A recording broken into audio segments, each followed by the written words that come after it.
Hello and welcome back to the IU NewsNet Daily. I'm Karli VanCleave. And I'm Katrina Nickell.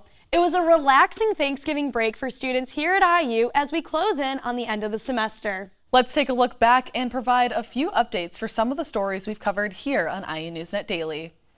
The Art Museum in the heart of the campus reopened after a $30 million renovation.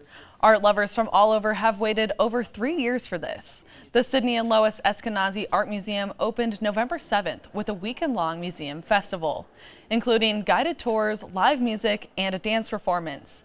The museum now has all new entrances, exhibits, and education centers.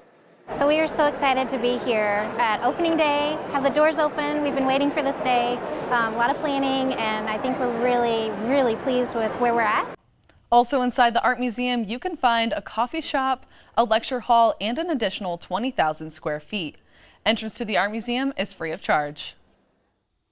The Indiana Attorney General is taking action to stop the release of John Myers, a man in prison for murdering an IU student 20 years ago.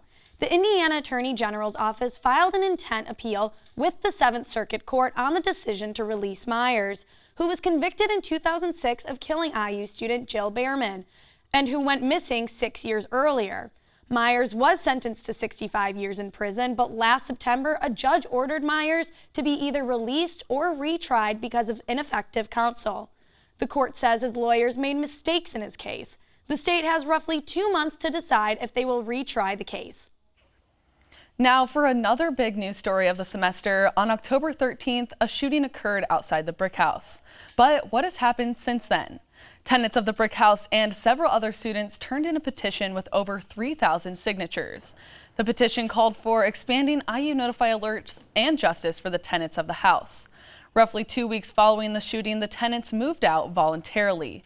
The DIY house show community hosted a benefit concert, raising over $500 for the tenants.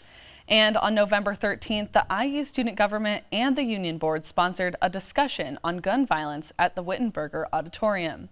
Attendees were encouraged to ask questions at the panel, which included members from the IU Public Safety and Institutional Insurance.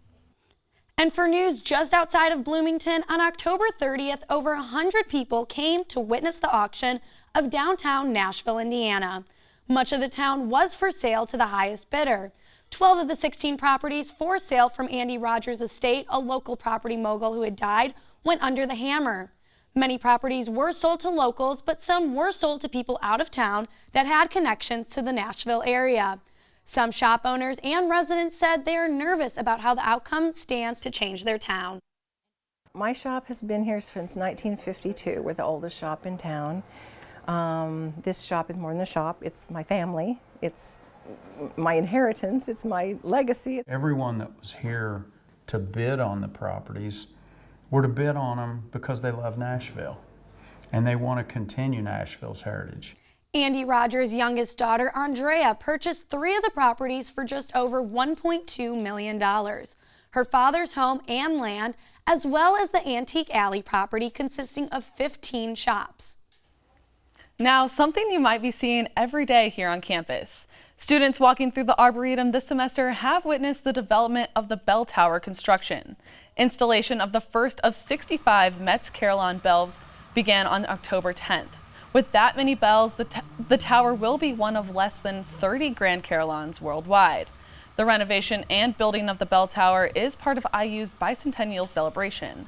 The bells will ring for the first time on January 20th, 2020.